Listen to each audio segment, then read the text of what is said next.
Olá, sejam todos bem-vindos e bem-vindas. Eu sou Etevan Ribeiro e estamos iniciando agora o No Topo do Poder, um programa de entrevistas da Intopo TV que trará para você sempre debates dinâmicos e reveladores com personalidades do meio político. E hoje nosso entrevistado é ele, advogado, foi vereador por 2 mandatos na cidade de Água Branca, foi também presidente da Câmara de Vereadores, tem uma experiência política, também é presidente da Juventude do MDB. Então vai ter muita coisa para nós conversarmos hoje. Me acompanha nessa entrevista a minha colega jornalista e apresentadora do Engravatados Podcast, Gil Costa. Obrigada, é um prazer. Só faltou dizer o nome do nosso convidado, né, Tamara? Ivon Lendel. É o nome dele, Ivon Lendel. Então ele vai estar tendo esse bate-papo. Seja bem-vindo. Bem-vindo, Ivon, seja muito bem-vindo aqui ao nosso No Topo do Poder, né? Isso. Eu que quero agradecer, dar um bom dia a todos, cumprimentar todos que estão nos assistindo aqui no programa No Topo do Poder, agradecer o Etevan, agradecer a Gil, a toda a equipe que me convidou para a gente estar falando um pouco de forma informal, principalmente para a juventude do Piauí, sobre a importância da participação do jovem no processo político eleitoral, seja como candidato ou seja participando com ideias, com construção de um plano de governo, levando os anseios da juventude para o nosso estado do Piauí, para os nossos municípios.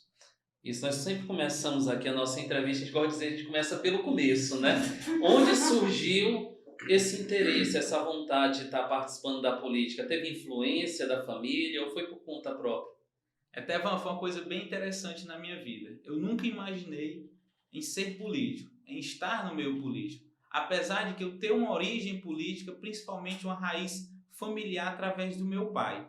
O meu avô ele foi político no município de Luzilândia e meus pais, ao se formarem e começarem a trabalhar, eles passaram a residir no município de Água Branca. E meu pai, por influência do seu pai, se tornou político em Água Branca. Ele foi vereador por 2 mandatos. Ele era, na época, uma pessoa da Emater, um engenheiro agrônomo, aquela pessoa que tinha contato direto com o homem do campo, sempre levando a semente, sempre levando adubo, sempre levando ensinamentos de como fazer um plantio melhor. E isso ele se aproximou das pessoas da comunidade e começou a ser visto como uma pessoa que poderia representar aquela população. Então, em seguida, ele se tornou vereador. E com esse trabalho de vereador, a minha mãe foi residir também no município. Minha mãe, que é de origem de Francinópolis, da região de Lesbos Veloso, mas foi também residir em Água Branca e começou a prestar um serviço na área da saúde. Minha mãe médica, meu pai agrônomo, meu pai trabalhando diretamente com os trabalhadores rurais, minha mãe começou a prestar um serviço de saúde dentro do sindicato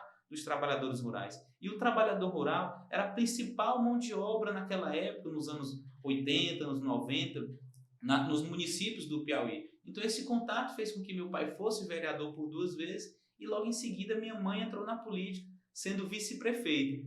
E posteriormente a isso, já com trabalho político, já com trabalho social, ela foi candidata a prefeita e foi eleita prefeita. Foi prefeita durante 2 mandatos, de 97 a 2004 no município de Água Branca. E isso ela deixou um legado naquele trabalho dela. Um legado social, sempre cuidando das pessoas mais necessitadas. Um legado na área da saúde, principalmente com a atuação dela como médico, como pediatra, que cuidava das crianças. E deixou um legado de um trabalho administrativo. A minha mãe, à época, Etevaldo, quando recebeu o município, tinha mais de 6 meses de salário atrasado. Ela colocou os salários em dias. Ela abriu os primeiros postos de saúde, as primeiras escolas, creches no município. E começou a fazer um trabalho na educação, um trabalho na saúde, construir um estádio municipal, levando essa oportunidade do esporte. Lá não tinha nenhum estádio. Fez a Praça da Igreja Matriz, uma obra assim, importantíssima. Nós que somos do interior, gostamos de nos reunir nas praças para bater papo, para paquerar, para se divertir. E a Praça da Igreja foi a menina dos olhos de ouro na época que ela construiu. Então isso transformou ela em uma gestora realizadora, uma pessoa simples, acessível. Enquanto isso, eu iniciei a minha vida lá em Água Branca, estudando na creche Tia Cota, depois estudei na escola Yasmin e depois minha mãe, pensando em proporcionar um futuro melhor, me trouxe para estudar em Teresina. Ela lá em Água Branca com meu pai, trabalhando na administração municipal, e eu criança crescendo aqui em Teresina, estudando para um dia me formar. sem nenhum vínculo e pensamento em ser político. Para mim, Água Branca era ir para lá o final de semana, jogar bola, empinar pipa, jogar peteca, jogar peão, andar de bicicleta. É o que a gente gostava de fazer em Água Branca. Pensamento político zero. Mas fui crescendo, entrei na universidade, me formei em Direito, e durante o meu curso de Direito eu só sonhava em ser advogado.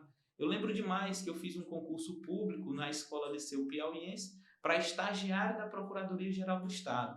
Fui chamado nesse concurso e passei um ano estagiando na Procuradoria. Um estágio muito bom, de um aprendizado gigante, de oportunidades com grandes advogados, procuradores do Estado. Mas eu via que não era aquilo que eu queria. Eu tive a oportunidade de ficar lá por 2 anos, mas com um ano eu saí do estágio, renunciei e fui fazer um teste seletivo para estagiar no escritório. Quando eu entrei no escritório, Etevan e Gil, eu me apaixonei. Eu vi que era aquilo que eu gostava. Daquela lida do dia a dia, de ir ao fórum, ir ao cartório, ir à delegacia, participar de audiência, ir atrás de documento, peticionar processo, acompanhar o nosso chefe de escritório, que foi um grande professor para mim. Então, isso ali eu estava apaixonado pela advocacia. Tal que eu tive a oportunidade de fazer a OAB, ainda no final do 8º período para o 9º, fiz, graças a Deus, uma única vez e passei de primeira. Quando eu passei na OAB, eu estava matriculado, iniciando as aulas do 9º período. Isso porque eu estava vendo o melhor momento do meu curso de Direito.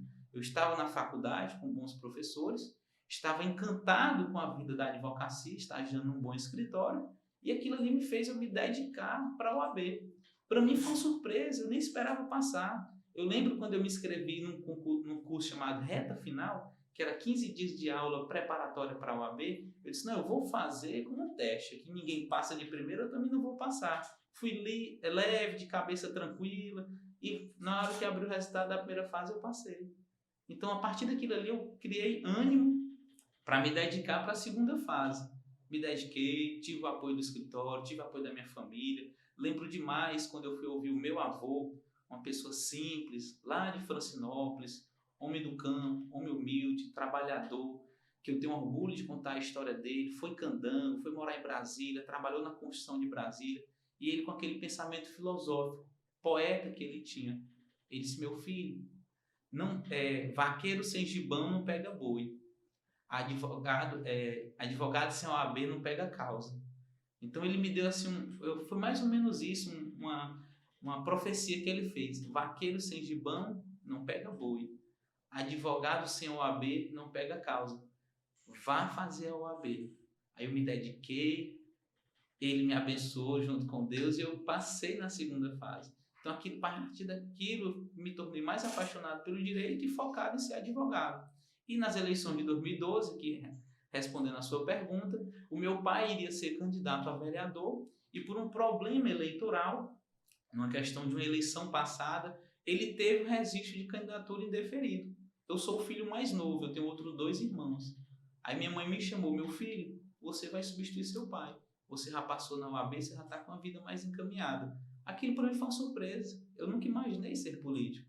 Mas, assim, por um perfil meu, tudo na vida que a gente entra para dar o nosso melhor. Eu sou assim, entrei para ser candidato a vereador, sem conhecer as pessoas, sem conhecer a realidade política de Água Branca. Água Branca para mim era um local de lazer, mas minha mãe me levou apresentando à população, esse aqui é meu filho, é Ivon, advogado, filho de Água Branca, nasceu aqui, tem sua origem aqui. E assim eu entrei na política. Fui eleito vereador, peguei gosto pela política, porque ajudar as pessoas é muito bom.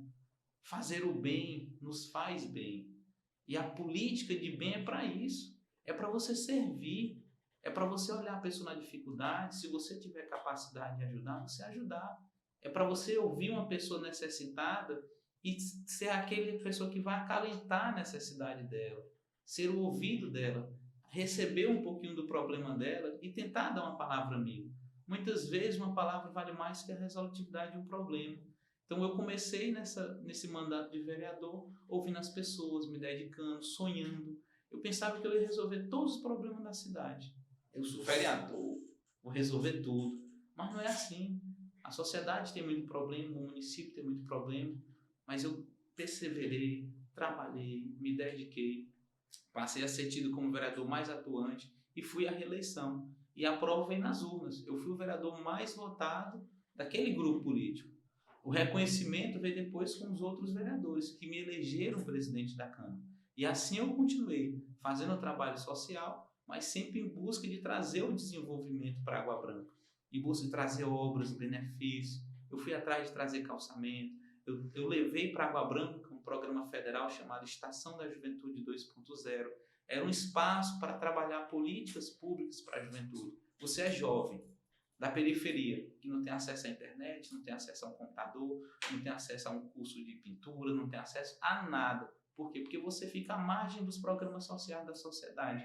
Mas de um espaço para você ir trocar ideia com outro jovem. Rapaz, eu gosto de pintar, eu gosto de grafite, eu gosto de estudar. Então, aquilo ali para mim foi um sonho que eu realizei como vereador.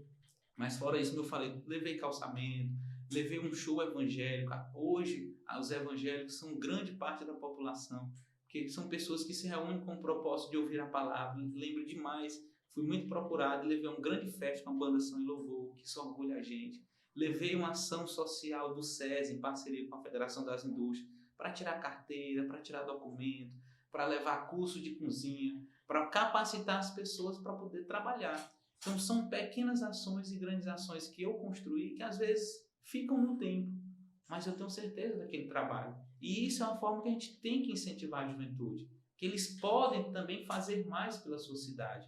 Você acha que hoje falta algo, um incentivo a mais para que a juventude possa se interessar mais pela política, não só pela questão da política partidária, principalmente quando a gente fala de interior, né? A gente ouve muito, onde todo mundo se conhece, a gente ouve muito jovens, adolescentes dizendo, política para quê, né?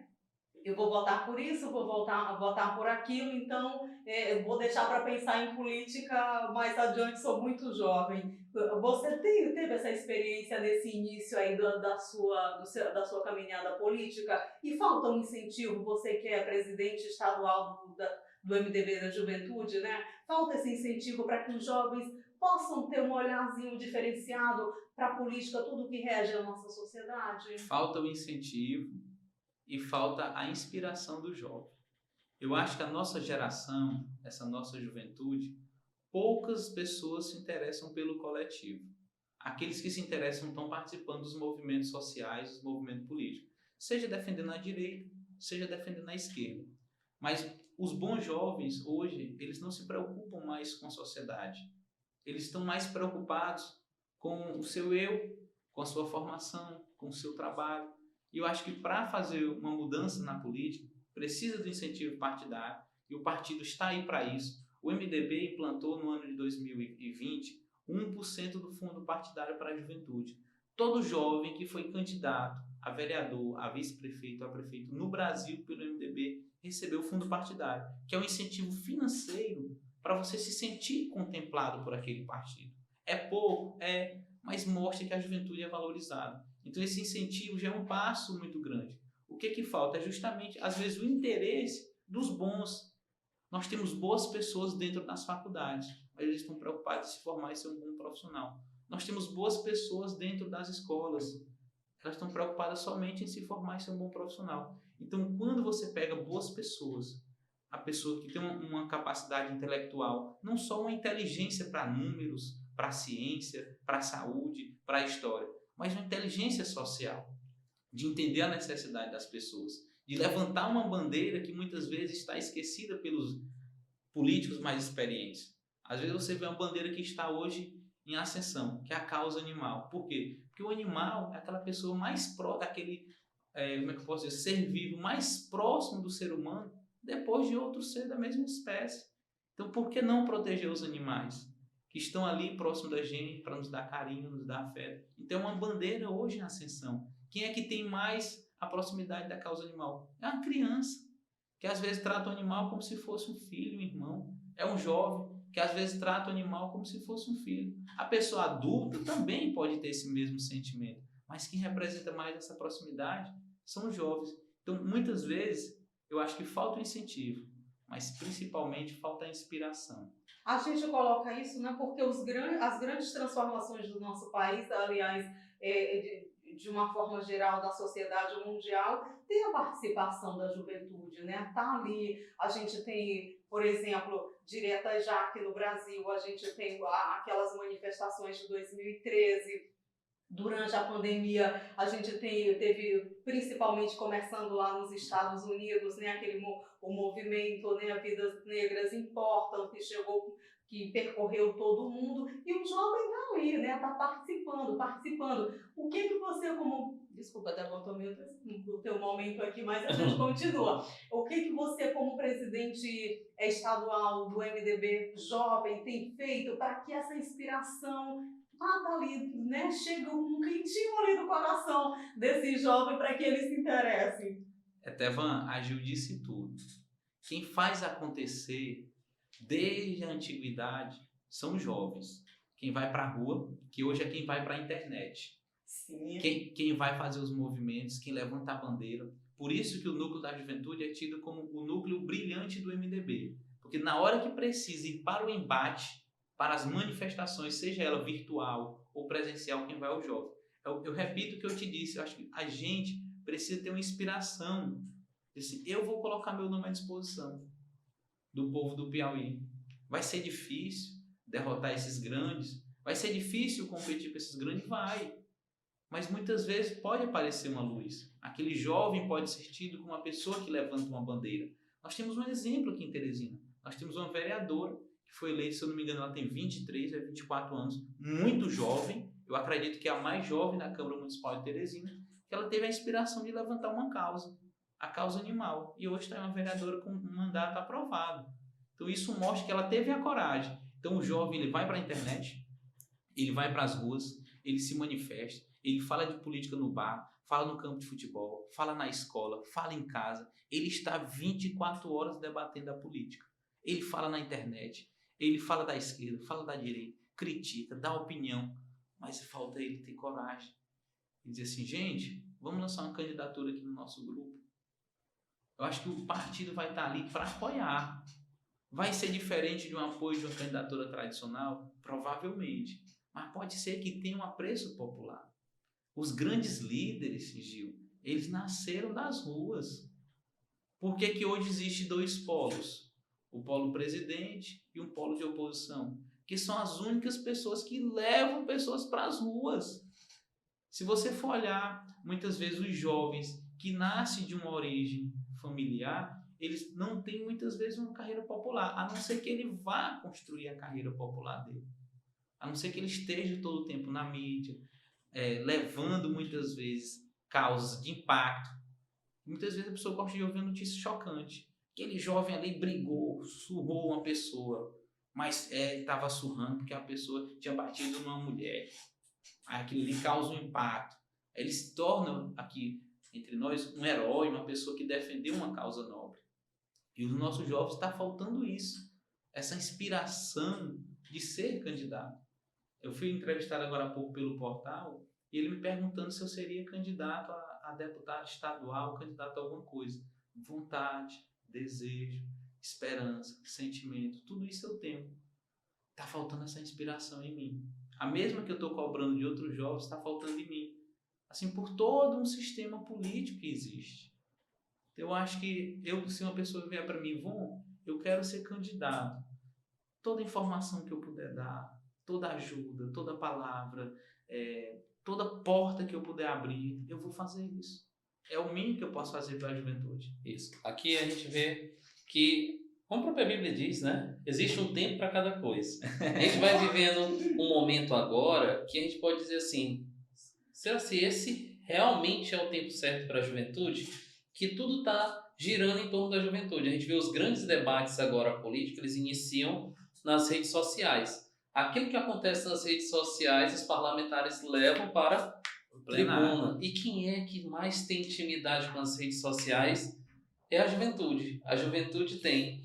E a gente vê um espaço aberto realmente para a juventude. A juventude abraçar essa oportunidade, chegar lá e tomar o seu espaço, né, Gil? Tem que tomar o seu espaço, chegar com tudo. Esse é o meu lugar. E utilizando das redes sociais, utilizando dos meios que é barato.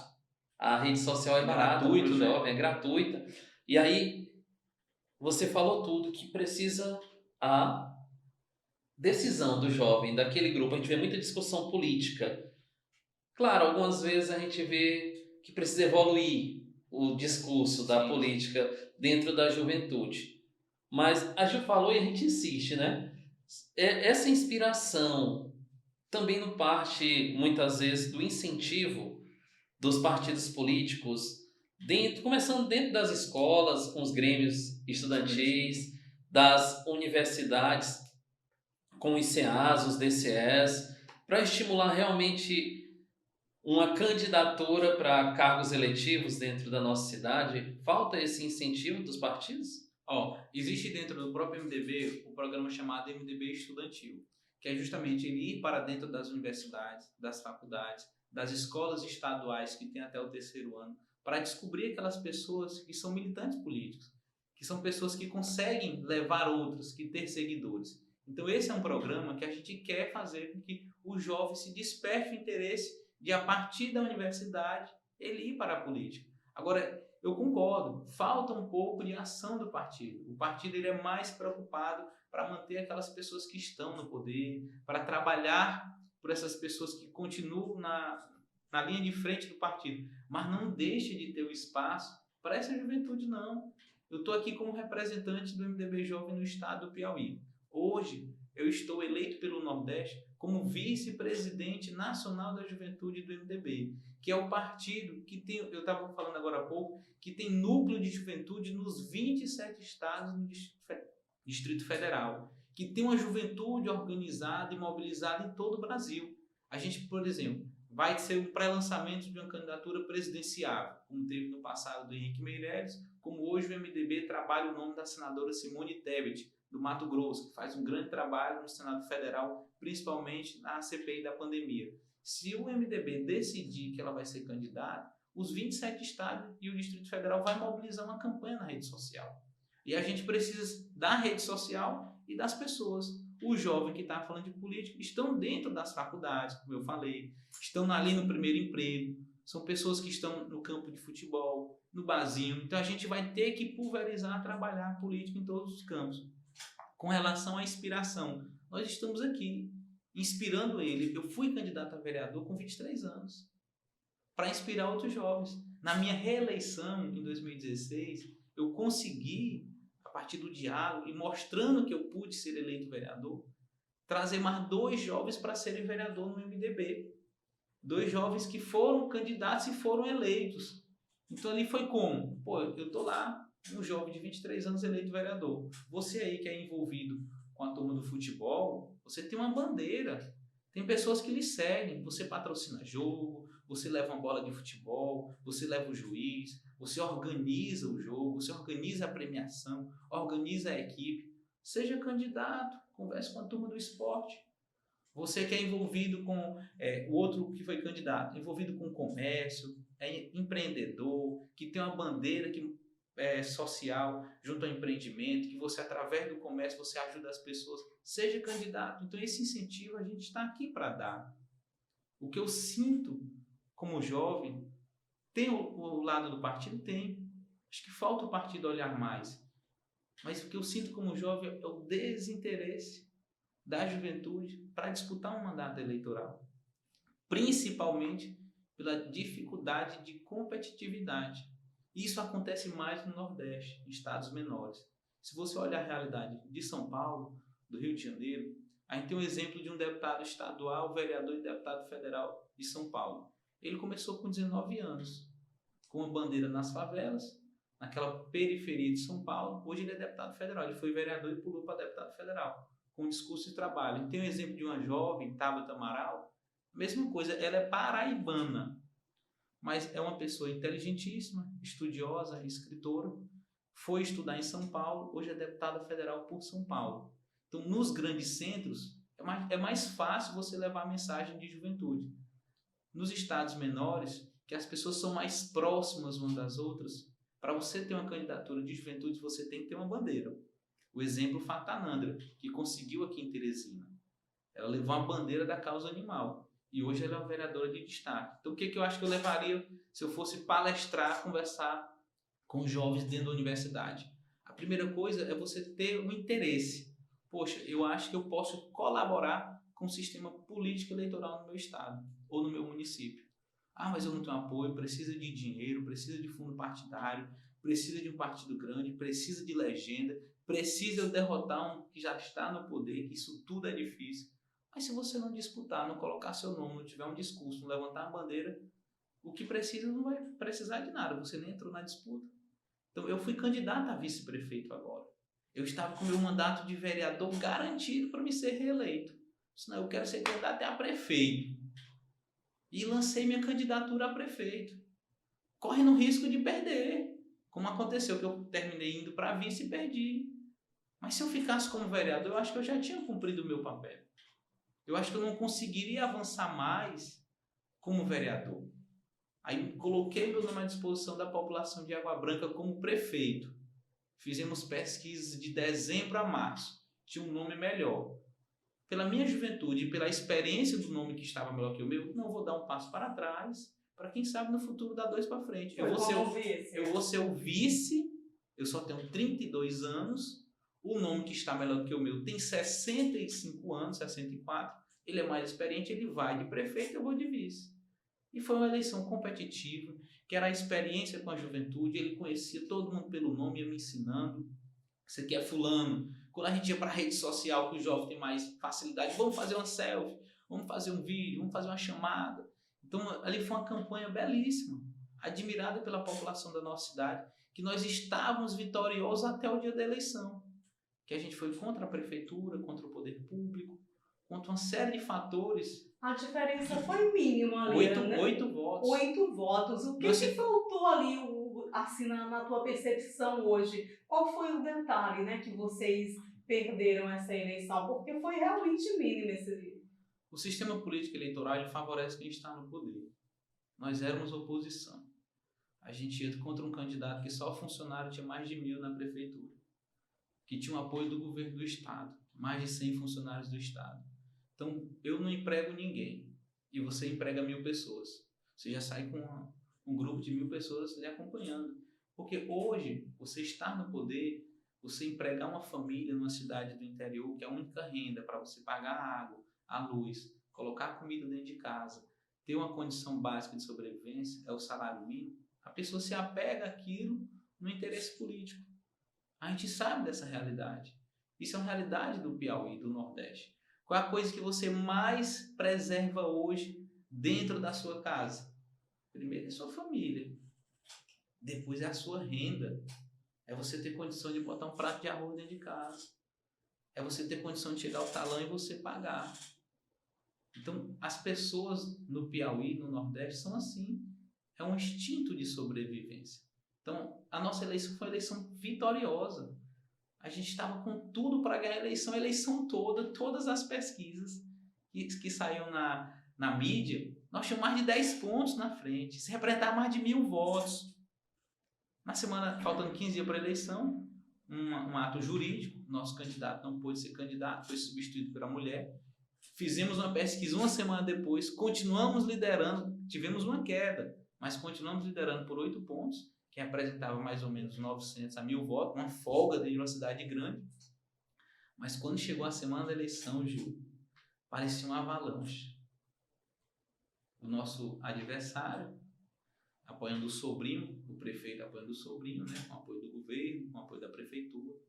Moço, era um poder político, econômico, administrativo. A máquina fez a diferença. A máquina fez a diferença, que eu lembro demais. Por volta de 7 da noite, nós estávamos ganhando a eleição por 67 votos. 7 da noite. Aí teve meio que um apagão, quando abriu 9 da noite, a Justiça Eleitoral a gente tinha perdido por 8 votos. Nosso grupo estava comemorando, sem acreditar no resultado, porque a gente esperava um resultado de folga. Mas o que aconteceu? Na hora que deu aquele apagão no sistema eleitoral, 9 da noite a gente tinha perdido por 8 votos. Foi inacreditável. Foi uma derrota assim que ninguém, na proporção de Água Branca, uma cidade de 17, 18 mil habitantes, de 13, 14 mil eleitores, um grupo tirar 6.096 votos, outros 6.104. sendo que a gente estava indo só com a força do povo. Era uma candidatura popular, que as pessoas iam para as reuniões, para os movimentos, colavam adesivo no seu carro, na sua moto, por acreditar naquela chapa.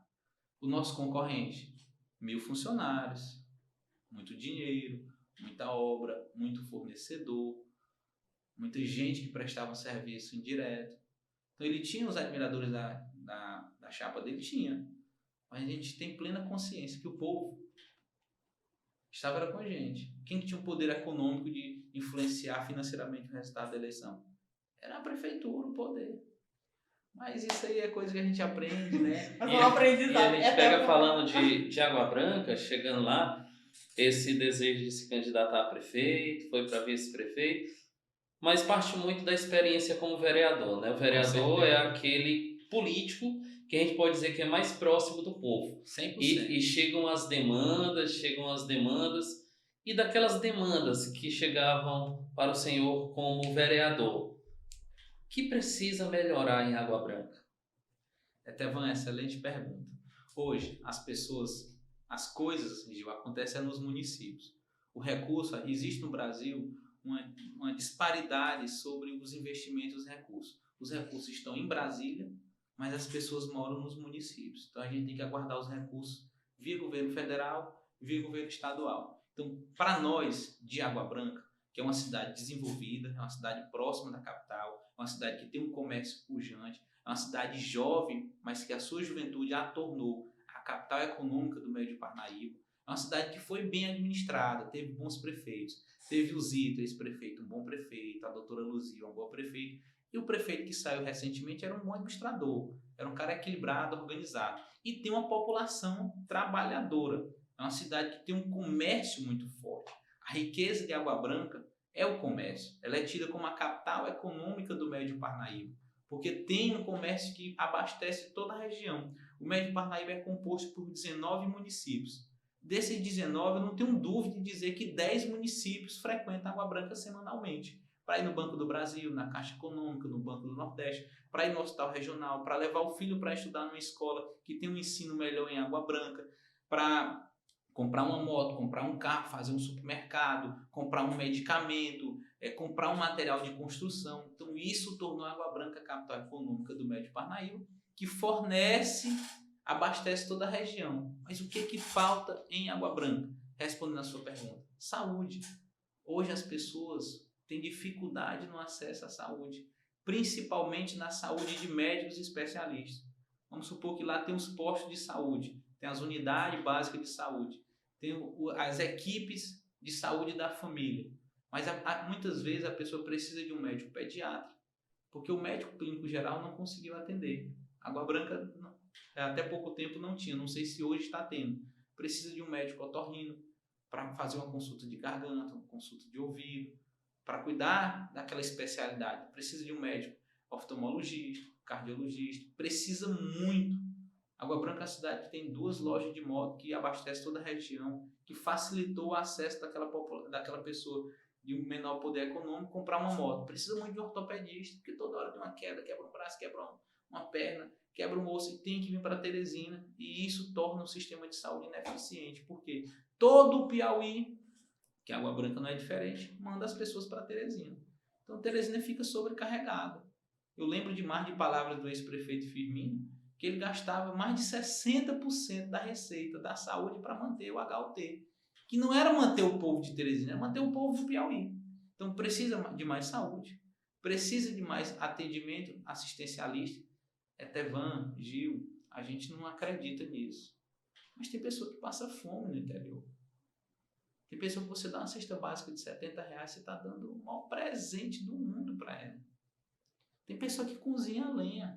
Ainda mais no dia de hoje que o gás está um preço altíssimo. Então, o assistencialismo, concluindo aqui, nas cidades do interior, ele é a principal ferramenta para ajudar a população mais esquecida, a população mais vulnerável. Bom, só trazendo aqui, você destacou aí pontos importantes. Eu queria te colocar 2 perguntas aí, rapidinho, se me permite. Na questão da saúde, falta recursos, falta interesse político para que chegue saúde em Água Branca? E na questão do assistencialismo, né, do cuidar do social, falta recursos também para essa área, porque a gente tem visto, por exemplo, o IBGE tem destacado que 74 milhões de brasileiros, né? Água Branca tem gente passando fome, no Piauí de uma forma geral tem gente passando fome, no Brasil de uma forma geral, né, tem gente passando fome. A gente viu agora, por exemplo, circulando um vídeo de moradores em Fortaleza também catando pedaços de alimentos, como a gente viu lá no Rio de Janeiro, catando ali pedaços de alimentos para poder, né, no carro de lixo. E a gente viu que 74 milhões de brasileiros não sabe se no final de 24 horas de um dia vai ter como se alimentar. Mais de 20 milhões passam mais de 24 horas sem se alimentar. Eu sei que eu estou me alongando muito, mas falta recursos, falta interesse público, tanto para resolver a questão da política de saúde, quanto para resolver essa problemática da fome que tem aumentado nos últimos anos no nosso país, no nosso estado. Eu acho assim, falta primeiro uma política de emprego. Eu acho que quando você tem um emprego, você se organiza financeiramente para ter saúde, para ter alimento. Então o Brasil precisa urgente que o governo se preocupe em empregar as pessoas. Eu fazia pesquisa em Água Branca e perguntava qual é o seu sonho. Aí lá quando eu comecei, em 2013, 2014, o sonho era a minha casa. Eu quero ter uma casa. E teve um programa Minha Casa Minha Vida que realizou o sonho de milhares de pessoas. E hoje, se eu conversar principalmente com a juventude, qual é o seu sonho, Gil? Eu quero trabalhar. Eu quero um emprego. Que se eu adoecer, gripar, eu compro remédio. Eu compro a feira sábado e domingo. Vou lá no mercado, compro 1 quilo de carne, compro meu arroz com feijão. Então, um governante, primeiro, tem que preocupar em empregar as pessoas. É possível empregar todo mundo? Não. Mas é possível diminuir o número de pessoas que passam fome, que não têm acesso à saúde com emprego. Os recursos existem. Veio muito dinheiro. Mas foi muito, Gil. Ó, o tom da minha voz. Veio muito dinheiro na pandemia. Milhões. O que fez com que esses prefeitos, a maioria, se reelegessem, não foi outra coisa. Foi dinheiro da saúde, mas muito. Mas será se contrataram os médicos? Será se levaram os procedimentos cirúrgicos? Água Branca tem a saúde plena, tem um hospital belíssimo. Novinho. Vai ver quantos médicos especialistas trabalham lá. Porque é caro o médico especialista. Mas a pessoa não pensa na saúde, pensa no salário do médico. Saúde é caro. Saúde é muito caro. Porque o médico passou, minha esposa é médica, ela passou 5 anos para se formar, fez mais 3 anos de uma residência e mais 2 de outra. Ela passou 10 anos da vida dela só gastando. Então o médico de saúde é caro. Mas o dinheiro está aí. Água Branca já teve todas essas especialidades e hoje tem a estrutura, mas não tem um médico. Respondendo aqui voltado para Água Branca. Com relação aos programas sociais, tem o dinheiro também. O governo federal tem um programa social. Hoje o governo do estado do Piauí, com a grande gestão, tem um programa social. Falta é a organização para esse programa social conseguir atender a necessidade das pessoas. Falta fiscalização dos órgãos de governo para esse programa social atender as pessoas que precisam. Então, eu acho que o principal problema no Brasil não é dinheiro. O Brasil é riquíssimo. Tem um potencial de endividamento gigantesco. Tem um potencial de matéria-prima assim incalculável por ser um país continental. O problema falta muitas vezes é a sensibilidade do gestor. É a pessoa se preocupar com a vida do próximo. É a pessoa pensar em fazer o bem. Eu costumo ouvir muito na política que você ou faz a política para as pessoas ou faz a política para você. Você está no poder ali, tem que ser assim, é isso mesmo, você diz aí, eu rebato daqui. Então você está fazendo a política para você.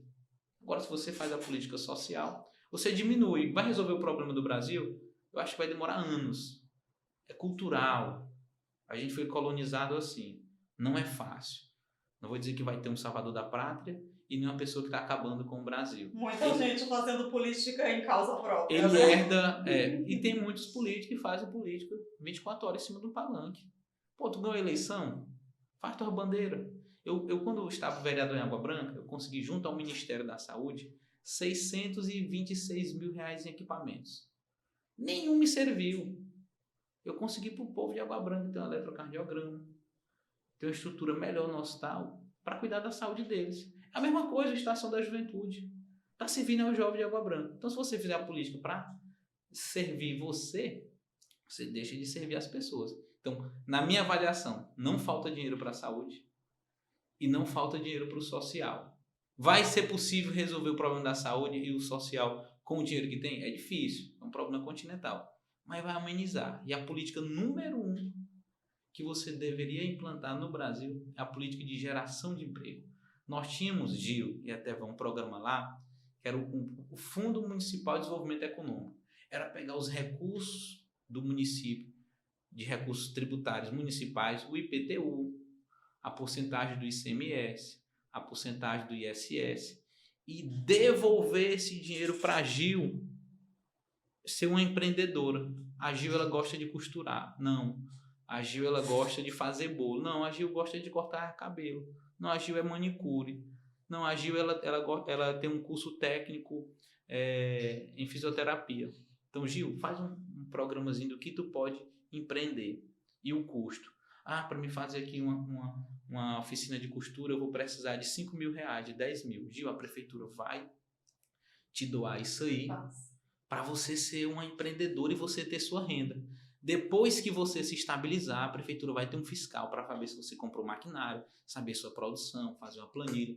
Então você vai ser uma empreendedora, você vai trabalhar para si e vai conseguir se manter, e às vezes vai crescer e vai empregar outra pessoa.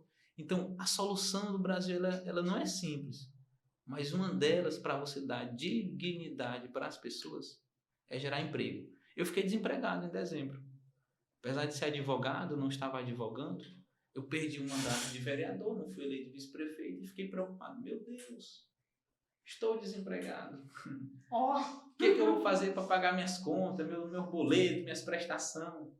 Assim, Deus me mostrou um caminho, uma luz. E hoje eu sou grato, estou trabalhando com o senador Marcelo Castro, lá no Senado Federal, à disposição no escritório de apoio de Teresina. Mas eu tive a mesma preocupação que milhares de brasileiros, piauiense, aguabranquense, nordestino, tem todo dia. Estamos já nos encaminhando aqui para... Só aumentou, nessa pandemia, então, infelizmente. Estamos encaminhando Parabéns aqui para você que conseguiu o trabalho rápido. Isso mesmo. Estamos nos encaminhando aqui para o final dessa entrevista, mas tem uma pergunta que não pode parar, né? Como vereador, toda essa experiência com política, a gente se depara às vezes com algumas limitações, né? Você falou que como vereador não poderia fazer muitas coisas. Para o futuro, o que fazer mais? Pretende se candidatar novamente com a vontade do povo aí a prefeito dessa vez de Água Branca? Deputado estadual, 22 começa aí 22. Federal. Isso pode ajudar também a cidade como deputado estadual. Etevan e Gil, né? Assim, o brasileiro é um sonhador. O piauiense não é diferente. Hoje, 19 de outubro, dia do Piauí, eu sou tão grato de estar aqui por esse convite hoje, nesse dia tão importante. E assim, a gente continua sonhando com o pé no chão. Porque se você sonha e começa a voar antes de realizar, você pode ter a tendência a uma queda. Então, assim que eu passo a eleição, eu até recebi vários convites, né, para ser candidato. E sonhei isso. Me empolguei. O piauiense é empolgado por natureza, o brasileiro mais ainda. Mas depois eu botei os pés no chão e vi que não era o momento, que pode ser não esse os planos de Deus na minha vida. Mas vamos aguardar, a gente tem muitos sonhos. A gente sonha em continuar servindo as pessoas. Eu gosto de fazer isso. Eu faço é porque eu gosto.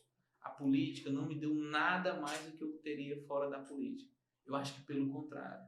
Se eu estivesse me dedicado só à advocacia, a minha realidade de vida poderia ser outra.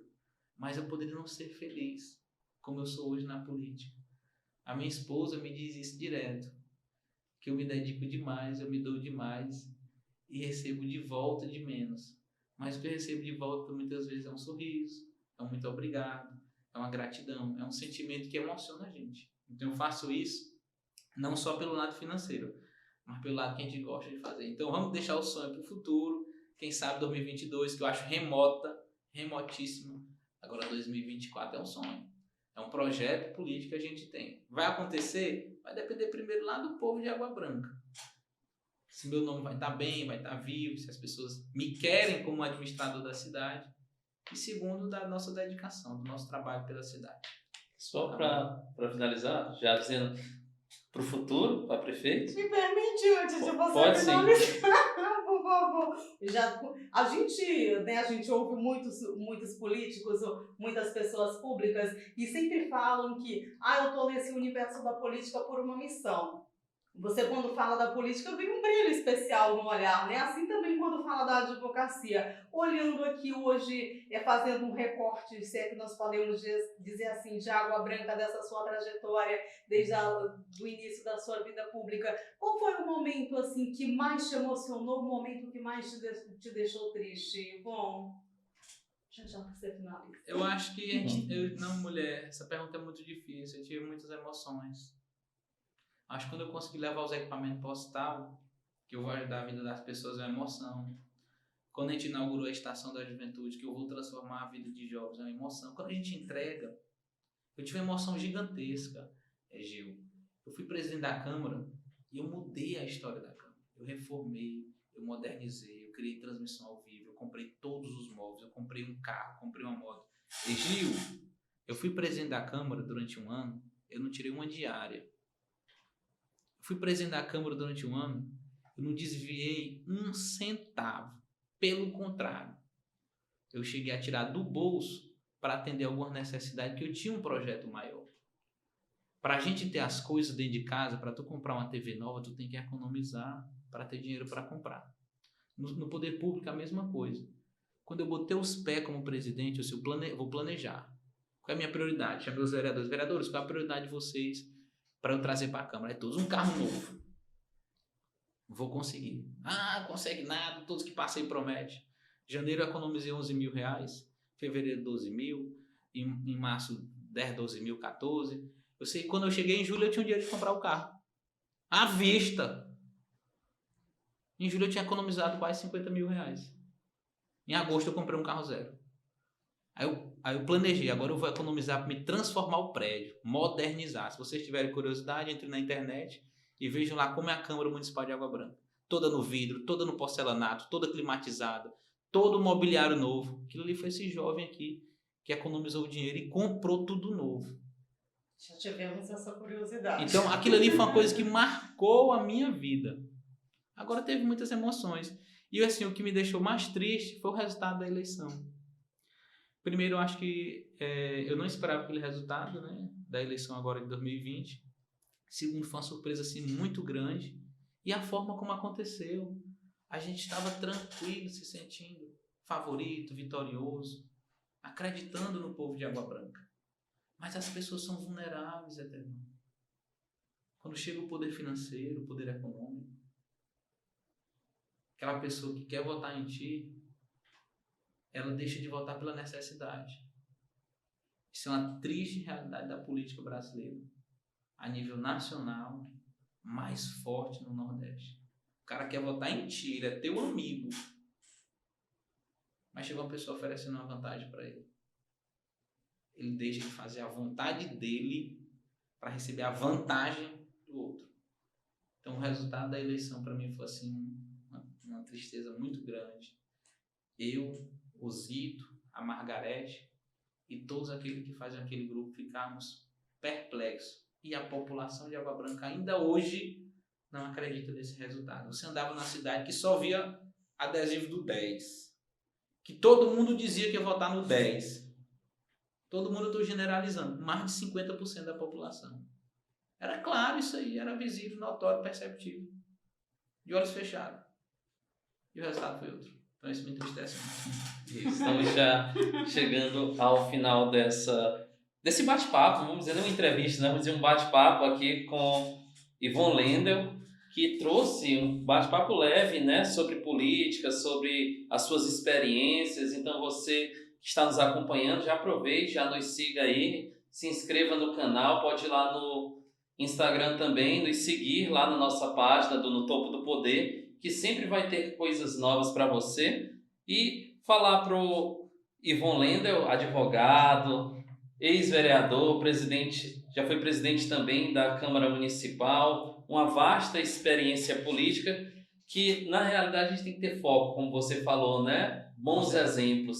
E você falou na frente dos sonhos, né? Do sonho. E realmente tudo com planejamento. Tudo com planejamento. Lembro de um amigo, Gil, que no ensino médio, muito cedo, primeiro ano do ensino médio, lembro dele até hoje, ele dizia assim: eu quero me formar em matemática. Todo mundo, matemática, quero me formar em matemática, depois eu quero fazer o mestrado aqui no Piauí e eu quero fazer o meu doutorado no Rio de Janeiro e aí depois eu quero voltar e ser professor universitário. No primeiro ano do ensino médio, na juventude, em que geralmente nós na juventude somos muito instáveis, né? A gente vai, quer uma coisa, depois quer outra, e você acredita que não teve uma interrupção na vida dele e ele conseguiu tudo aquilo que ele almejou. Hoje é professor universitário, doutor. E se a gente tiver foco, perseverança, a gente consegue alcançar as nossas sonhos. Então dê uma palavra final aí para a juventude, né, que quer se envolver com a política.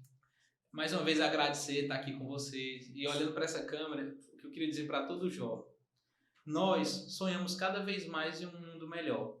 Nós sonhamos com o nosso mundo e com o mundo que a gente possa ajudar o próximo. Mas para isso a gente precisa fazer por onde esse sonho se realizar. E esse sonho vai se realizar se você muitas vezes sair da sua zona de conforto e enfrentar um desafio da vida. E você colocar o seu nome como uma pessoa transformadora que pode transformar a vida das pessoas.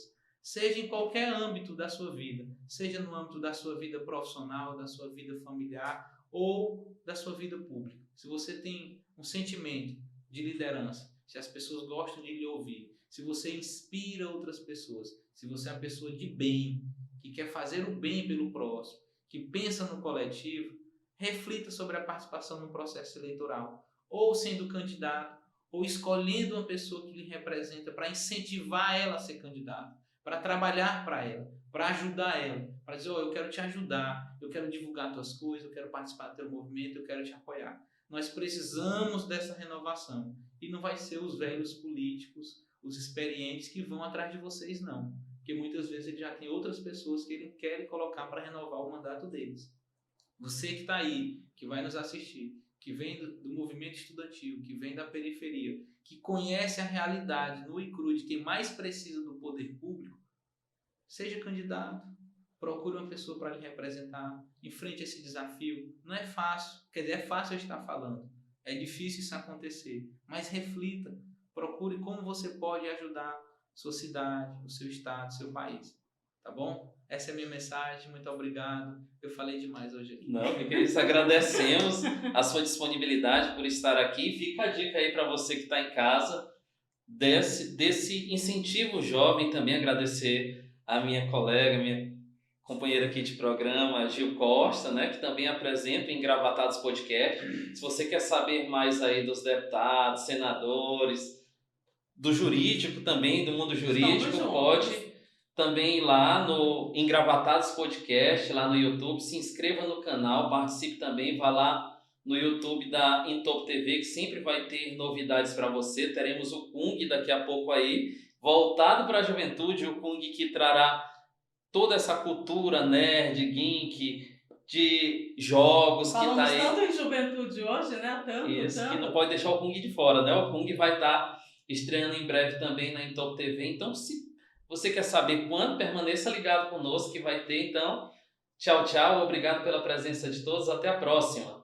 Tchau, gente. Obrigado ao Ivan aqui com a gente, né? E já está convidado para voltar, porque a gente tem muita coisa para falar. Tem muita coisa nesse universo. Obrigado. Tchau, fique bem, gente. Tchau. Até a próxima. Tchau.